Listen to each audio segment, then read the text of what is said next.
Ξύπνησες? Δεν ξέρω αν κοιμήθηκα. Σαν έπεσα σε λίθαργο.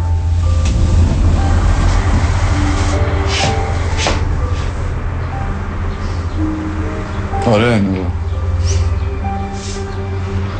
Και την έβγαλες όλη νύχτα? Ναι, και τα ζωτάστρα.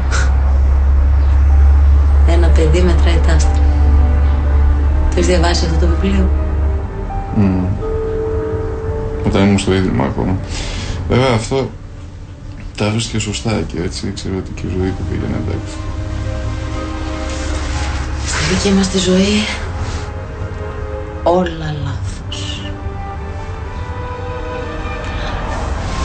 Ναι. Και από ό,τι φαίνεται ήρθε η στιγμή τώρα να τα πληρώσουμε τα λάθη μας. Πρέπει να φύγουμε. Ήρθε η ώρα.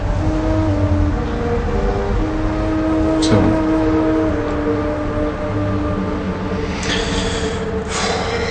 Πρέπει να φύγουμε και δεν μπορώ να φύγουμε.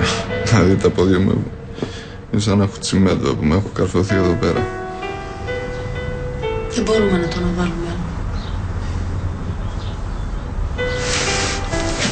Ας μείνουμε λίγο ακόμα.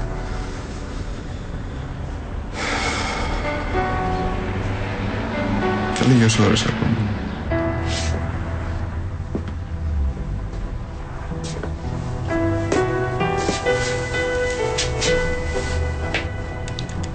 Λίγες ώρες οι δυο μας.